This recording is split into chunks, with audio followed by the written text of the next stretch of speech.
Welcome back to the channel, guys. Got a great video for you. Going to be spalling some Tallahatta quartzite. So this is actually a sped up video that I recorded yesterday. I'm going to do a voiceover for. The audio was a little trash, so figured I'd do this instead. Anyways, we got a nice boulder here. It's some Tallahatta quartzite from Jonathan Johnson. Highly suggest you reach out to him on Facebook. I'll talk more about him in a little bit. But as you can tell, this is a huge boulder, Tallahatta quartzite. I mean, I know they come much bigger too, but really big size. So I thought this would be really interesting for just kind of a short-term content, 8 minutes long, something like that, to kind of give you an idea of my spalling process, stuff of that nature. So we got the rock laying on a bed of flakes.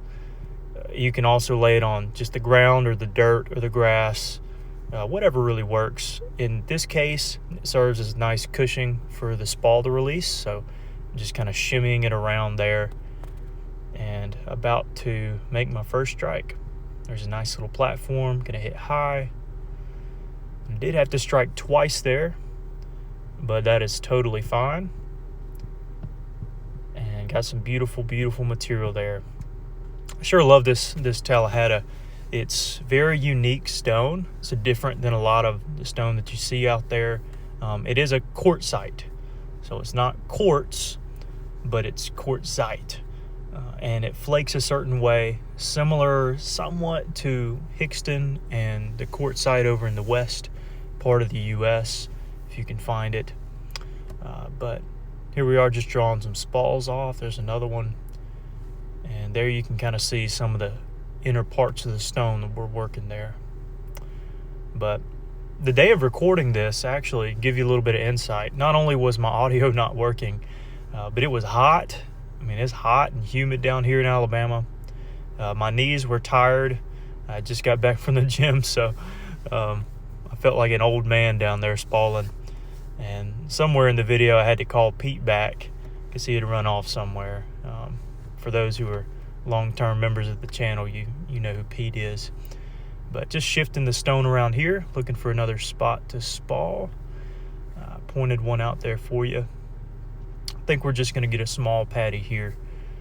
I think I'm calling Pete back at the moment. There we are. Okay, so there's a little ridge there. We're just going to follow it just a little bit, get a short little patty.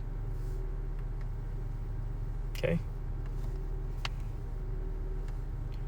And I think we're going to flip this over.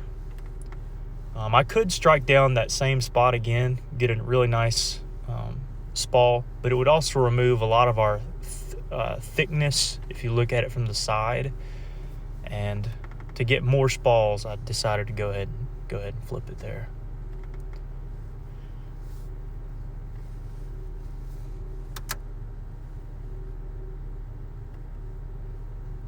Got a few little pieces there. Another big one attached to the stone still. So I'll pick that off here in a second. Tallahatta can be very hingy like that. And that's just the nature of the stone. And I may even do a video of me working one of these spals to kind of give you an example of what it's like to work Tallahatta. If you really want a good example, go back to one of my earlier videos. It's called probably napping Tallahatta quartzite or reducing Tallahatta stone or something along that lines. I don't have a ton of videos. It should be pretty easy to find, less than a minute if you want to go back through my videos. But still working with a really big boulder here, so we're kind of shifting it around and looking at what would be the best strike, tapping around. And right here you'll see something interesting. As I hit this, it's going to break into two pieces because of how fragile and how far away it was from those two isolation points.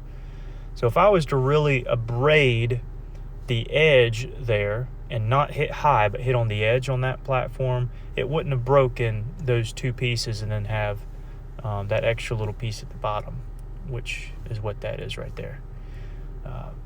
But, I was just going through this kind of, quick. It was hot. So you'll get what we get here. Just knocking off a patty here. Not really looking for length necessarily on this boulder as I would for a lot of stuff, because most of these patties are the length that I'm looking for. And really, if you try to get it down to one humongous length point right here, what you might be left with isn't the best part of the stone. You never know. And I just found it more beneficial to get some good sized spalls off this piece. And we've already got quite a few. Just looking around here. But hopefully this is a help to any of you who struggle with spalling or are curious about, what I look for. You can kind of see me obviously there in the frame, kind of what I'm looking at when I flip the boulder over. Just kind of going through the process. And that's why I figured I'd speed this up. Normally I do this a little bit quicker. I was trying to explain things in the video with the other audio, but couldn't quite hear me very well. Also, something to note, I pointed this out as I began filming this, but I have our camera set up just like Ryan Chatterson does, and that's a big shout out to Ryan Chatterson. He's a really good friend of mine. He's a coral guy, and he's trying to get me to become a coral guy too. But he says he's already adopted me in the family, I guess. But big shout out to him. A lot of you probably know him, and he's probably watching this. But appreciate you, buddy. Look forward to seeing you soon. Didn't quite get a nice ball. It didn't have great support. Really, at that size, I like to put it on my knee. And really, at that point, I'm pretty much done. I'm left with 2 big cores that I can do on my own. Put it on a nice pad on my leg and work it that way. And then to kind of end the video out, figured I'd show those are the 2 cores there, the one before and then that one in my hand. And these are just some of the spalls, just kind of giving you an idea. Jonathan Johnson has, in my opinion, the best Tallahatta you can get. It's pretty affordable. He sells large flat rate boxes. All your pieces will look a little bit different. And this isn't necessarily a beginner's material.